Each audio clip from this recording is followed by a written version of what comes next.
సావిత్రి గారితో మీరు ఎప్పుడన్నా కలిసారు సావిత్రి గారిని? సావిత్రి గారిని దాసనారాయణరావు గారి షూటింగ్ సినిమా మొత్తం ఒకసారి వెళ్ళానండి అంతే. మీకు వినేవాళ్ళ సావిత్రి గారు ఇట్లా స్ట్రగుల్ అవుతున్నారు, బాధపడుతున్నారని తెలిసేది మీరు అక్కడ ఉండేవాళ్ళు కదా అప్పట్లో? మేము వెళ్ళేటప్పటికి అవన్నీ అయిపోయినాయండి. అప్పటికే అయిపోయినాయండి. ఆ స్ట్రగ్లింగ్ అంతా మాకు తెలియదు.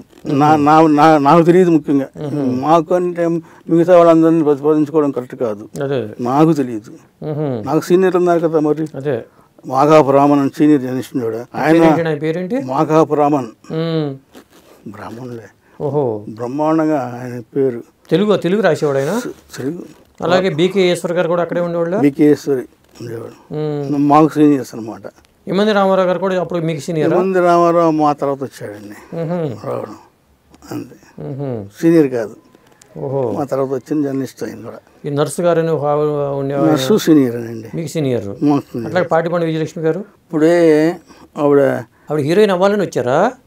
వచ్చి జర్నలిస్ట్ అయ్యారు. ఆ తర్వాత కాలం తెచ్చిన మార్పుతో ఆవిడ నవలా రైటర్ కూడా. అవును, బుక్స్ కూడా రాశారు. ఆ సినిమాలో యాక్ట్ చేశారా? ఎట్లన్నా చేశారని అంటారు, మరి నాకైతే తెలియదు కరెక్ట్గా. పర్ఫెక్ట్గా చెప్పలేను. అది గుర్తు ఉండదు బహుశా, చాలా కాలం అయింది. పర్ఫెక్ట్గా చెప్పలేను. అందుకని మొత్తం ఎన్నాళ్ళు ఉన్నారు చెన్నైలో? చెన్నైలో నేను దాదాపు 26 సంవత్సరాలు ఉన్నాను సార్. 26 సంవత్సరాల తర్వాత ఇండస్ట్రీ హైదరాబాద్ షిఫ్ట్ అయినప్పుడు గురువు గారిని అడిగా.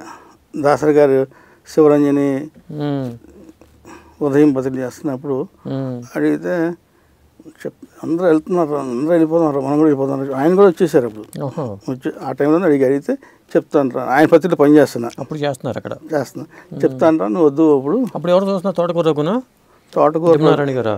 జమునారాణి పార్టీగా చేశారండి. తోటకూర బిగినింగ్ లో ఉన్నాడు, ఆ తర్వాత జమునారాణి చేశారు. శివరంజనికి పార్టీగా చేశారు. ఇద్దరు ఉన్నారు. మీరు ఏ సంవత్సరం షిఫ్ట్ అయ్యారు ఇక్కడికి? 99లో ఇక్కడ షిఫ్ట్ అయ్యారు. ఇప్పుడు జగన్ గారు మీరు ఆంధ్రపత్రికలో చేశారు చాలా కాలం, మళ్ళీ ఆ తర్వాత దాసరి గారి పత్రికలోకి ఎలా మారారు? దాసరి గారు ఉదయం పత్రిక తీసుకొస్తున్నారు అని తెలిసిన వెంటనే కొన్ని రోజుల వ్యవధిలోనే ఫస్ట్ టైం ఆయన వెళ్ళి మీట్ అయ్యి, సార్ నేను జాయిన్ అవుతానండి మన పత్రికలో అడిగితే, చెప్తానమ్మా, ప్రస్తుతం స్టాఫ్ అందరూ ఫిక్స్ అయిపోయి ఉంది, కొంచెం వెయిట్ చేయన్నారండి.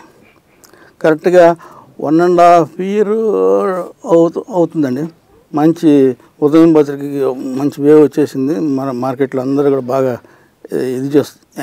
ఎదురు చూడకుండా హైయెస్ట్ సర్క్యులేటెడ్ ఐడి పేపర్లు అండి. స్టార్టింగే ఎక్కువ సర్క్యులేషన్ స్టార్ట్ అయింది. 3 editions అట్ ఏ టైం. ఆయన ఏమన్నారంటే చెప్తానని చెప్పి ఆపారండి. ఆపి ఒకరోజు రెండో సంవత్సరం వస్తుందా, రెండో సంవత్సరంలోకి అడుగు పెడుతున్న టైంలో నన్ను పిలిపించి పని చేస్తావా అన్నాడు. ఆయన నాతో చాలా ఆత్మీయంగా ఉంటారు. నాతో ముఖ్యంగా ఏరా మన వస్తా అన్నావు, అప్పుడు నువ్వు ఇప్పుడు వచ్చేస్తావా, మరి ఆంధ్రపత్రికలో చేస్తున్నావు కదా, చేస్తున్నా కూడా నాకు మన పత్రికలో చేయాలని కోరిక ఉందండి అని చెప్పి. అయితే నువ్వు వచ్చేసేయాలి. అప్పటికి ప్రభు గారు వాళ్ళందరూ వచ్చారా? ప్రభు గారు అప్పుడు హైదరాబాదు. ప్రభు అప్పుడు డైరెక్టర్ గారి డైరెక్షన్ డిపార్ట్మెంట్ సెక్షన్. ఓహో, అట్లా. మరి బిఏ రాజు వీళ్ళు? బిఏ రాజు ఆంధ్రభూమి సినిమా పత్రికలో చెప్పాను కదా, అందులో పనిచేస్తున్నాడు ఆయన. అప్పటికి వచ్చారు బిఏ రాజు గారు కూడా వచ్చారు అక్కడికి? వచ్చేసారు. సరే టైం వచ్చిందని నేను అడిగానండి. వచ్చేది చెప్పానండి. జాయిన్ అయిపోయా. ఉదయంలో జాయిన్ అయిపోతూనే శివరంజన్లో కూడా పనిచేస్తామండి. శివరంజన్లో అప్పుడు పసుపులేటి రామారావు ఉన్నారు. పసుపులేటి రామారావు నేను మంచి స్నేహితులు అండి, క్లోజ్ ఫ్రెండ్స్. చెన్నైలో ఉన్నప్పటి నుంచే బిగినింగ్ నుంచి. ఇలాంటి ఇంట్రెస్టింగ్ వీడియోస్ కోసం తప్పకుండా మా ఛానల్ని సబ్స్క్రైబ్ చేయండి.